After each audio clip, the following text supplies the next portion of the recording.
back to another session of CaN, Gallant Current Affairs and News Analysis. So let us look into the topics today. I have with me 7 topics, some taken from the Indian Express and others from the Hindu newspaper.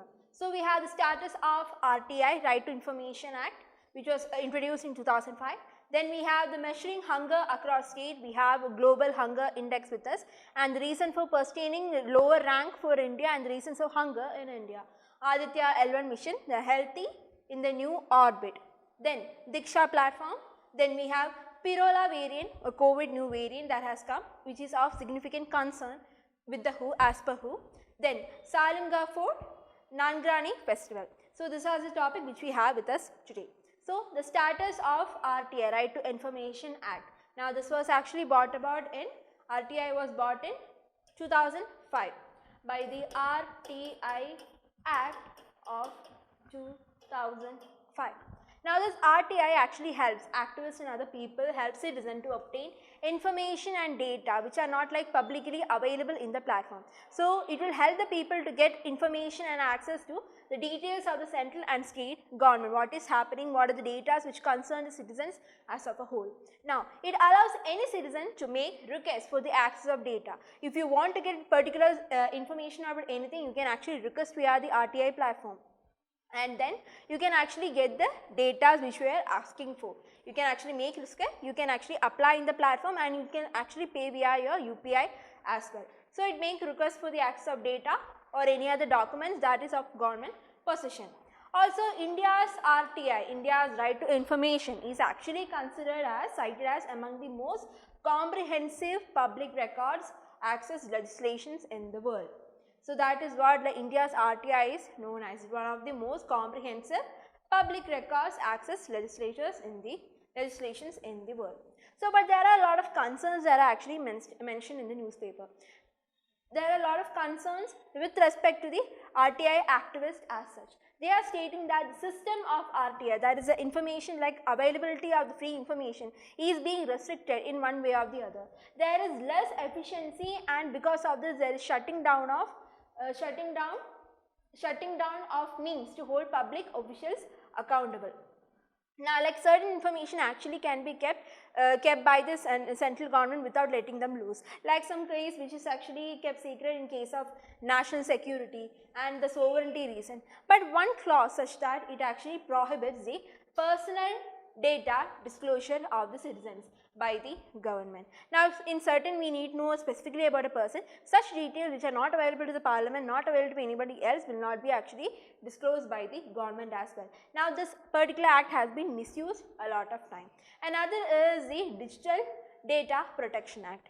Now usually this RTI activists, if there is a scheme that has been rolled out by the government, now it would be like if the PDA system or public distribution system or some of the National Food Security Act, like 20,000 or 30,000 people actually, like it was rolled out for a certain category of people.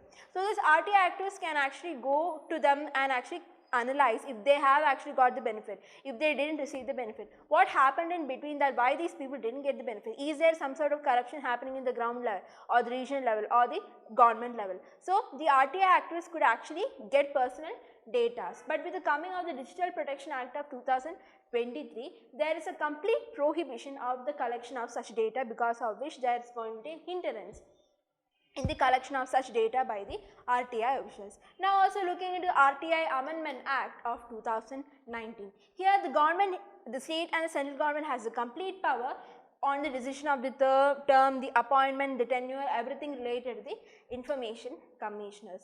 Now you see, you need a particular data. Now you have given this particular query to the information commissioner, which is regarding the government. The government said you can't give that to the particular person, because of which this information commissioner shut down our query itself. Now there is actually hampering of the neutrality of the information commissioners here, and they work according to the government interest and government motives, because of which there is lack of transparency happening at the national level as well.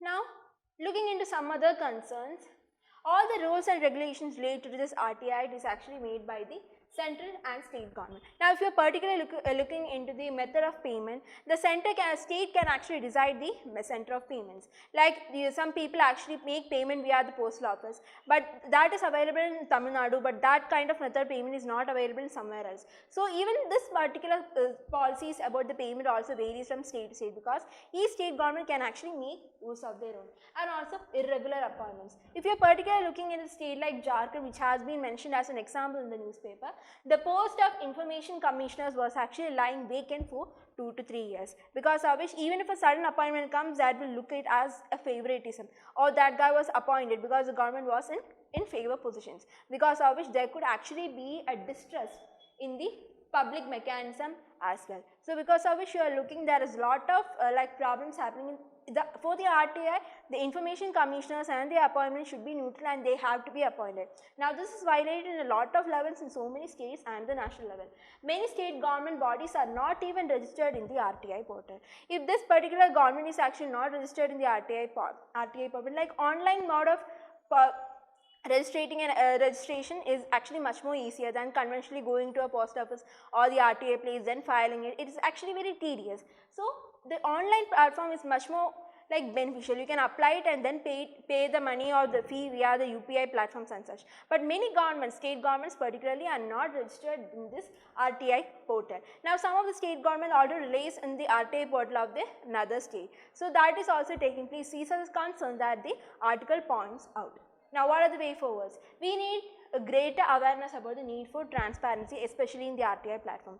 Many people among us are not that worried about the transparency, but we need actually increase the transparency, especially in the RTI platform, because the government are accountable to the people. So, we need to educate people that transparency is very important at all costs. Then, enabling medium, it should be affordable for everyone. That is also one of the key reasons, like it should be transparent, it should be affordable, like no high fees should be kept for seeking of the information, and also fighting the institutional pushback. Now, the government is pushing and making the RTI less efficient and less transparent. So, we have to kind of push back, because the government is responsible to citizens as well. So, because of which there is to be increased push for this transparency. So, that is what this article of RTI has been dealing with. Now, this is a very important topic, especially if you are going to our governance topic. So, it is important that you know in detail about RTI, and these are some concerns you can actually make in your mains as well. Now, moving on, we have measuring the hunger across state. Now, recently the Global Hunger Index was actually given out, and India was ranked 107 out of the 121 countries. We are even behind Pakistan and Nigeria. Now, that is actually a very big concern for a country like India. We are ahead in all the economic perspectives and everything. We are the grossest GDP making country and such. But in the very grassroots aspect like hunger, we are lagging behind, means it is very bad for a country like India. Now, this Global Hunger Index is actually released by Concern Worldwide and Wealth Hunger Life. Now, this is very important. You should remember who publishes which reports and such. Global Hunger Index is actually released by the Worldwide and Wealth Hunger Life. Now, this has to be remembered. Now, this is actually calculated in a point of 100 points. If it's 0, like there is no hunger happening and everybody is actually happy with the economic system and such. If it's 100, means there is actually maximum hunger, which means people are not getting any kind of food or such. Now, India is at 29 points. You might see 0 to 100, India is at a scale of 29. You might see that it is okayish, but this value of 29 is actually not okay, and India is actually at a serious category of hunger. So, we will be discussing how the serious category is actually coming into India. Now, according to the State of Food Security and Nutrition in the World Report of 2022, India is home to about 24.3 million undernourished people. So, that is what is happening in India.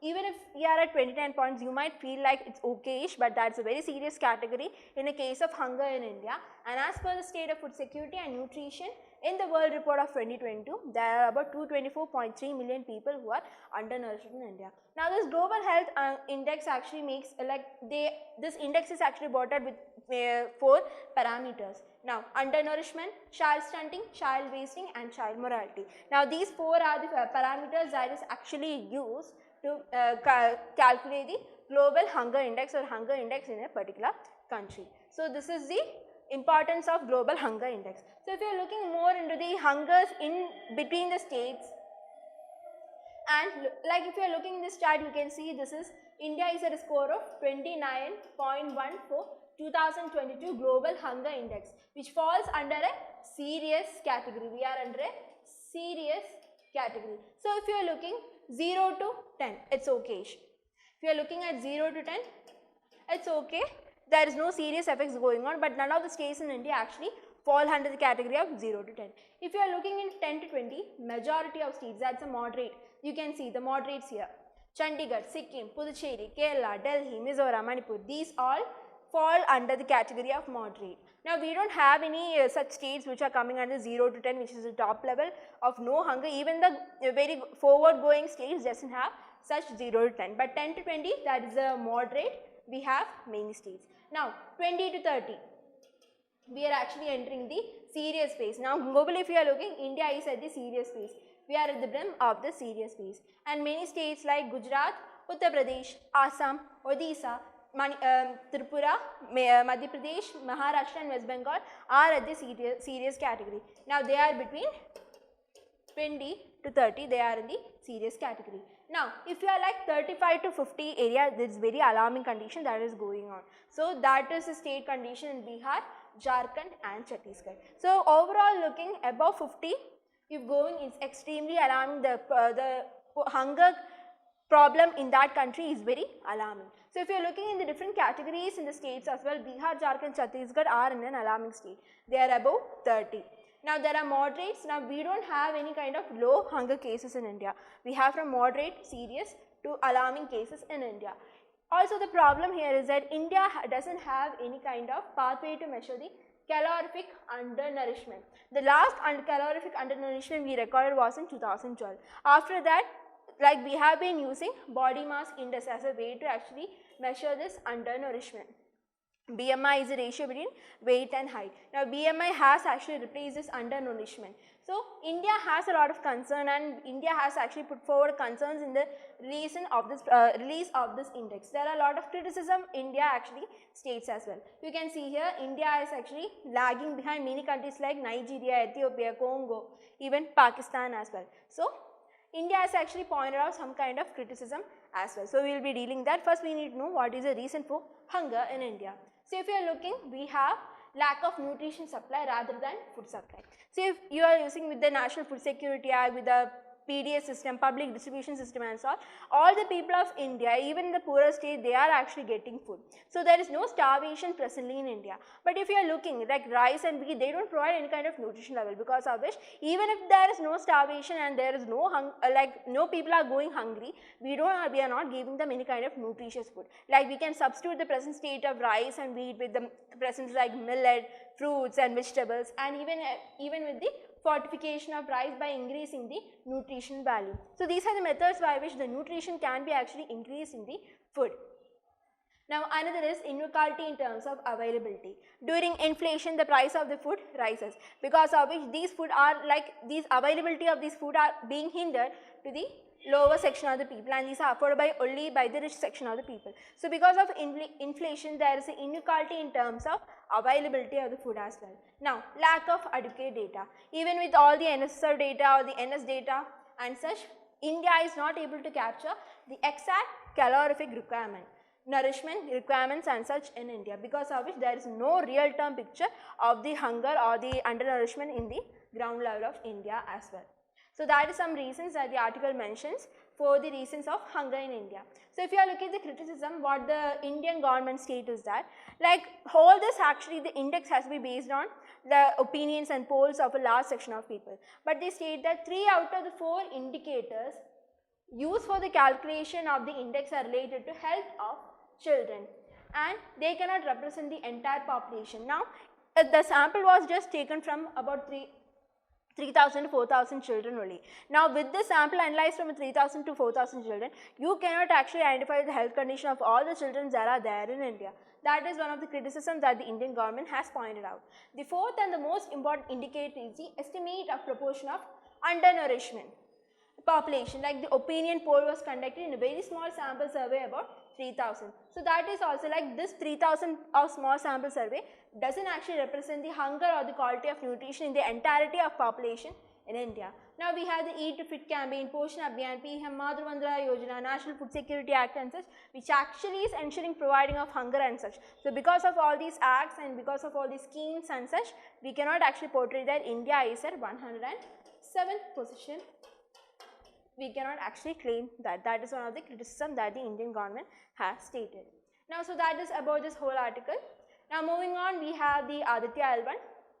There are some more important things which I need to discuss with in this case of Aditya L1. So if you are looking here, India will take it about 16 days to come out of this orbit, and then at this point there will be a trans-Lagrangian insertion, where the Aditya L1 will be inserted into the trans-Lagrangian orbit, and then it would actually enter the halo orbit insertion of Lagrangian point 1. So if you are looking, there is 5 orbit maneuvers and this orbit maneuver will actually take place from the pedigree point. So you see, this is Earth, this is the pedigree point, and this is the maneuver. All the complete maneuver actually takes place from this particular point.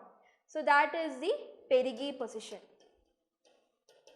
Now this perigee position is about 245 kilometers. So all the maneuvers will actually take place from this point, and there will be actually 5 orbital insertions and 5 insertions by which we will be actually covering this orbit. Now all this orbiting maneuver will actually take about 16 days, and then to reach the point of L1 it will take about another 110 days. Like totally we will be actually dealing with 125 plus days to actually reach the point of L1.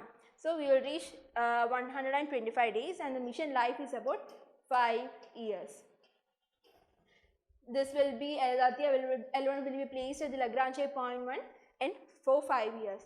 Now ISRO's telemetry tracking and the command network work ISTRAC in Bangalore is actually performing all these maneuvers. So that is what it's talking about. This is the perigee and this is the apogee, that is the distance talking about 22,459 kilometers. So that is something important which you need to know in this. If you didn't understand it, just go back to the slide once again and rewind it. Like this is the perigee, apogee position. Like in the perigee position, we will be actually giving the orbit maneuvers and such, and it's conducted by ISTRAC in Bengaluru. Then we will be actually, after 5 maneuvers, we will be actually entering into the trans-Lagrangian insertion, that is what we are seeing here, and then we will enter into the halo orbit insertion of Lagrange point 1. Now you can see this is the Lagrange, that is actually at this particular point the gravitational force between 2 huge massive body like the sun and the earth will be neutral, and the specific satellite which you are sending can actually be stable at this point. Now you see 5 points here. We have the L1, L3 and L2. Now these are at the straight line, because of which they are very unstable. Now these 3 are very unstable, but you can see L4 and L5, these are much more stable points. But for L3, L4 and L5 we haven't developed any kind of particular application as such yet. We have applications at the L1 and the L2. So L3 is unstable and it's not particularly used for us because it's actually behind the sun, and it's actually all the entire rays of the sun actually comes here. Now L4 and L5 is stable, so in the future we can actually see missions to there as well. Now Aditya L1 is here. Now at this position we can actually study the sun much more perfectly. So if you want to study the sun, the particular point you should be actually dealing with this L1. Now L2 is for deep space missions. If you are at L1, it is to study sun. If you are at the L2 point, it is actually to study deep space missions. We have a lot of actually satellites placed here, especially like the L2, there is actually the Planck Observatory of the European Space Agency. We have the James Webb Telescope that is being placed there, and also the WMAP spacecraft of NASA is also placed at this particular point of L2. So for deep space missions, to study the deep space and such, you should actually place your satellite in L2. If you want to study the sun, you need to actually place it at L1. Now in L1, the spacecraft is actually shielded from all adverse conditions like this. There is no binding light from the sun, and it is also close to the earth, because of which the communication will be much more easier, and the position is perfect for charging the solar panels as well. Now L3 is actually hidden from the view, so we have no much use as well. L1, L2, L3 are unstable position, and L4, L5 are more stable position. That is some of the updates I want to give you about Aditya L1. So in the future days, we can actually see more update and more the findings the payload has found, like similar to what we have done in Chandrayaan 3. Moving on, we have Diksha. Diksha is actually a national platform for school education. Now this was launched in 2017 with the help of Initiative of Digital Learning by NCERT and the Ministry of Human Resource and Development. Now the Diksha consists of a lot of like availability of textbooks of NCERT, CBSEs and such, and also of the state NCERT, state SCRTs, which is actually available in this platform. Now the Diksha is available for the use of all states and union territories in India, and it has like content of about 18 plus languages and various curriculums of NCERTs, CBSE, etc. So Diksha is actually very important from your point of view. Like Diksha is for school education, it's a curriculum after NCERT and CBSE. So if you're looking, about 2.4 lakh people has actually contributed, 2 lakh contributions actually has been made by about 11,624 academies by way of teaching videos, explainers, practical questions and etc. Now presently the article actually dealing about making use of AI in Diksha, like personalized adaptive learning. So that is what they are going to implement in this Diksha platform. If a student who is doing some problems in the Diksha platform, there is some kind of error he has faced. Now this AI platform will actually redirect the student to the particular topic where he has actually made wrong. Sometimes the person might be dealing with what artificial intelligence is. So this AI platform will actually redirect it to the page of how to deal or how to study artificial intelligence as well. Now PIL software is based approach is expected to allow each student to have an individualized learning experience over the course of the curriculum based on their unique needs and abilities. What the children want, what they are eating wrong, everything will be redirected and they will actually get an individualized experience in this platform as well. So that is some of the new initiative that has been launched in this Diksha. That is a personalized adaptive learning. Moving on, Pirola variant of COVID. Now COVID, like for the past 3 years we have been hearing COVID, we have seen a lot of cases, and now like this, like similarly like hearing some other diseases and such. But a new variant called the BA2.86 of concern, like it's of a very concern called the Pirola, has been in news recently, because there are a lot of mutations that can actually take place, close to about 13 mutations that can actually happen within this variant as well. That is why WHO has recommended it as actually one of the concerns. WHO has reported only 21 cases in August, till August. Still, like there can be a lot of mutation that can actually happen from this Pirola variant. Now this has been, this kind of particular variant has been observed in United States, UK and other countries as well. Now the number of these are similar to the number of mutations that differed between Delta, one of the early strains of the coronavirus, and Omicron. So that is why the Pirola variant is of a bit concern right now. So that is it. In the future we can actually see much more update on this topic. Now Salimga Fort. This is the Salimga Fort. This has been constructed by Sher Shah Suri's son in 1546. This actually belonged to the Sur kingdom. So if you are looking at this, actually has been in use for a long time. So if you are seeing the Salimga, this fort is actually triangular and are actually built with massive brick walls. This was once used as a military stronghold. So if you are looking, this was actually built with Salim Shah Suri, who is the son of Sher Shah Suri in it was built in 1546 CE. Now later, after the war, Humayun actually captured the fort and actually renamed this as Noorga. The Emperor Akbar, like after the time of Humayun, Emperor Akbar used this as actually to give Jagir to one of his nobles called the Shakir Far Bukri. Now this Salimga fort was actually given as a Jagir to this particular noble. After the time of Akbar, after Shah Jahan came in, he actually relocated the Mughal capital from Agra to Delhi. Now this particular is near to the Red Fort in Delhi, because of which now this particular Salimga fort has been of much gained prominence once again. So all the emperors in the Mughal India has been actually using this particular fort. If you are looking at Aurangzeb, he has actually used this particular fort as actually a prison. Aurangzeb he actually converted it into a prison.